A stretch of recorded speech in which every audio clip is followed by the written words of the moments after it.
people, I am here to give you some valuable tips on how to start your own fashion brand.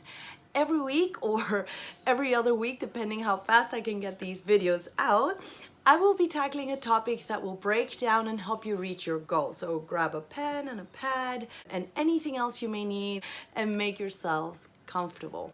Let's get started on this week's topic. We're gonna get on to name and logo. I will go over 5 exercises that will make it easier to come to your desired brand look, tips and strategies of what to do and what not to do, 5 examples of basic logo categories, as well as the 4 principles of logo design. And we will talk about the importance of your mission, vision, values, which we also covered on our business plan video. So this plays a huge role in how you pick your name and design your logo.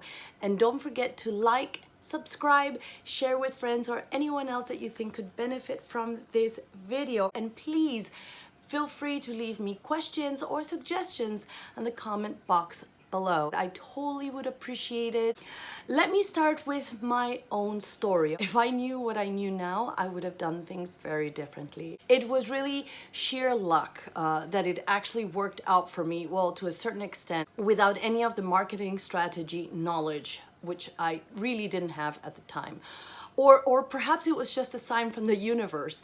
Who knows? But yeah, let's not depend on that. Those who have watched my first video already know a little about my story. I was in Manhattan working for this fashion brand when I made up my mind I was going to start my own brand.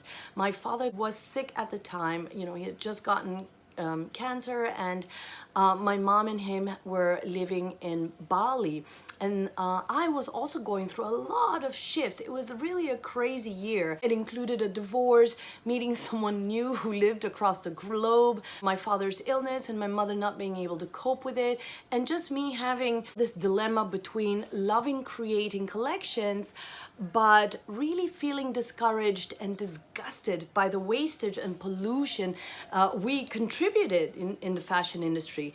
I will never forget the way I felt when I was speaking to my mom about it on the busiest street, the concrete jungle of New York City, and literally out of nowhere. Mind you, exactly at the moment I still had to find a name for my company, as I was explaining it to my mom, this beautiful dragonfly just appeared beside me. I was in utter shock. It hovered literally until the moment I said, "Oh my God, Mom, I have a name." And it went whoop. I didn't have words for it, but immediately I ran upstairs and I researched for its symbol and what it stood for, and I felt it aligned with what I wanted my brand to represent.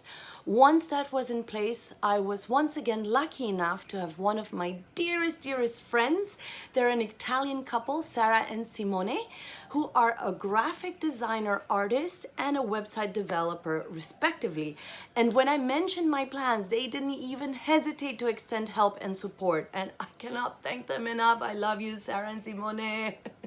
I did give them direction, but without much research. You know, it was all based on feelings and symbolism and just this excitement to get started. I don't recommend that, but if it really resonates with you, then just be sure, you know, you can see it with you for years to come and that it fits across the board.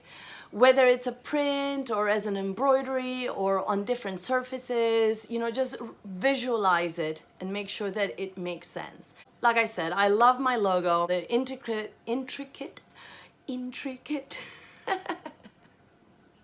filigree design in the wings embodies transformation, and the circle around it, unity, while the dots around the circle are people in a community, our tribe, and we support sustainability, you know, circular fashion or what you call ethical fashion. We support and empower in an organic and also quirky, unusual way. Everyone is unique. For example, I cannot print or embroider those wings. I have to make them solid, which still works, but doesn't quite correlate with my stationery and website and things like that. So yeah, it's a little, And on top of that, I never checked first whether Dragonfly was available. And when we found out it wasn't, I had to use Dragonfly handicrafts, since at the time I joined forces with my mom, who worked with a lot of handicrafts. but it's totally a mouthful and not easy to remember or even spell. So do keep this in mind when coming up with your own name. Let's move on to the 4 principles in logo design: simplicity, scalability, legibility, and relevancy. Let's start with simplicity. It's what stands for making your logo memorable. If it's long and convoluted, then it's likely that people will forget it easily. So keep it simple, nice, easy to remember. Now we've got scalability. Make sure you test it out in a wide range of sizes. And the smallest would be sort of a favicon, what you see when you check on a website and it's the tiny little one right next to the website name. And see that it doesn't become a total blur or something like, oh, tiny. So now, number 3, legibility.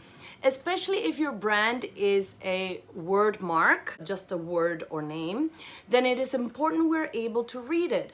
Try and avoid elaborate fonts. I cannot express this enough. Sometimes I see these crazy fonts and I can't read what it says. Also, stay away from something too abstract because it could confuse the message that you're trying to convey about your brand.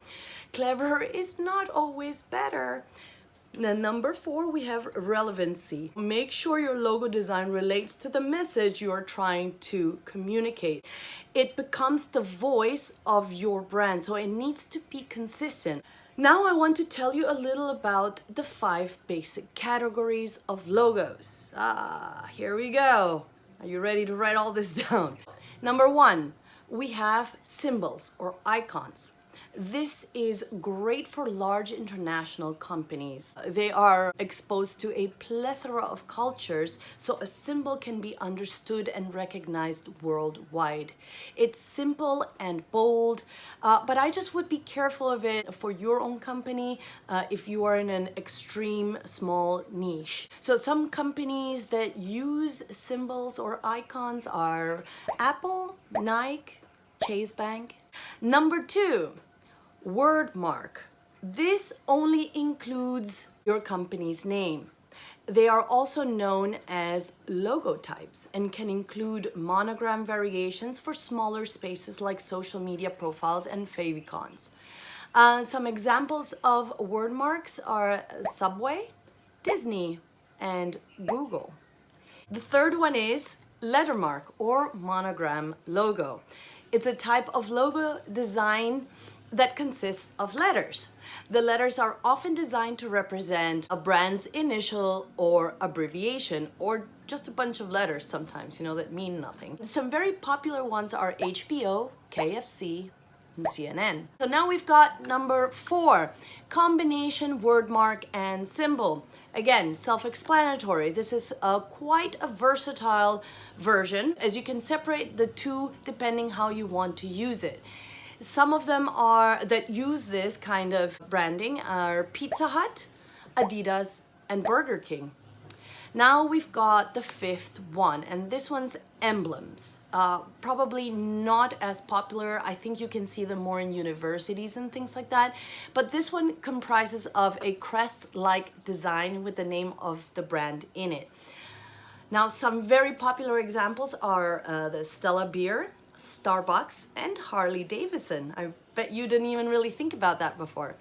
Okay, so now that you have an overview of design styles and some easy principles, let's move on to the exercises that will make it easier to come to your desired brand looks. Overall, I would like to give a few thoughts to consider before we go into these particular examples. Know your audience. The demographic, psychographic, use your common sense and don't rush the process. You've got to try avoiding misspelled words. Like some people do use misspelled words because it just gives it an attitude, and it's okay, but just be very careful. And also try avoiding acronyms. This is similar to lettermark logos, especially if they don't mean anything, as it is difficult to remember. If you can keep it as short as possible and just simplify it. Be mindful of homophones. These are words spelled the same way with different meanings, such as match, which is a wood stick to light fire, or two things that actually work together. You match as a couple, right? Or rock, or right, or palm, etc. Also try avoiding hyphens, dashes, and numbers. So any type of special characters unless absolutely necessary. Ask yourself who are your customers and who are your competitors. And ultimately, choosing your name and logo is a relatively subjective decision, but following some sort of basic guidelines can help users find you easier, especially when considering your domain name. You will also feel so much better when you create a direction and set yourself some boundaries. Makes the process really easier, trust me. Now, if you want to look for some domain names or to make sure that your name is not being used or you need to change it, I would recommend going to godaddy.com and porkbun.com. Just see over here for these websites. So what is your story? What are your goals for your product? What does your brand stand for? What I would recommend once you understand these questions is, first of all, write a list of adjectives that feel best describes your brand. Is it lavish, glamorous, sweet and whimsical, proud, organic, and so on? Write as many as you can, then bring it down to about 25 to 30 of them. Review them, take a look, kind of put it together in your mind, give it a day, give it 2 days before you look at it again, and then finally try to narrow it down to about 5. You can always look in thesaurus.com, like my favorite book online, where you can look for synonyms. Second, perception. Write down how you would like people to feel about your brand. Maybe you want them to feel empowered or sexy or spoiled. Write them all down. Don't stop. Give it everything. Even if you think it sounds stupid or silly or just too long or whatever, it's important to have all of it down, because then you can always weed it out as you move along. Now we've got number 3. Evoking feelings. The experience you want to provide your customer. Which feelings do you want to inspire in them? What journey are you taking them on? Put yourself in a space where you see your product in and sort of give that image, that feeling. Number 4, now that you're more focused with the names that tie in emotions and experience you want to instill, create a mood board. And here we come to mood boards, and I love it. And I will do another video with an actual extensive talk about how to create a mood board. But for now, let me just tell you, this is an inspirational board. So you can find designs, colors, fonts, images, styles, basically anything in the design world that excites you, but with your specific list in mind. Put it all in physical board on the wall or as a single file in your computer. You know, not have one file here, a bit on your phone, all that. No, keep it in one place and try and spot out recurring trends that you like the most. So you have tons of images and you just go, oh yeah, I can see a pattern here. Take those and put them together. I love using things like Pinterest, but you can also use Google Images. There are other websites such as Dribble with triple B, and also Behance. These are great tools for finding awesome graphics and ideas and inspirations. 3 important aspects of your logo that you need to contemplate. We've got style, font, and color. When we look at style, you're looking at your board. Do you see a lot of geometric shapes? Does it feel more abstract or organic? Perhaps it's more vintage-like. So it's time to try and coordinate this look to and identifying it with your vision. What is your brand identity, right? What fits into that, okay? And then you'll start seeing a story behind it. Well, and then the font, of course, is used to support your brand vision. So make sure to choose one that aligns with the adjectives you picked. Try and make it as simple as possible. Again, you've got to see it in different applications, whether it's different surfaces or on a website or on different textures. And now we've got colors. See what stands out the most. Does it have any meaning, connection to your brand? Which one or more are you gravitating towards? The color you choose will veer people towards the perception they have of your brand. So now we are down to the fifth exercise that you can do, is getting feedback. Your biggest asset would be your family, of course, your friends, peers, professional mentors, whoever you respect and wouldn't mind getting feedback from.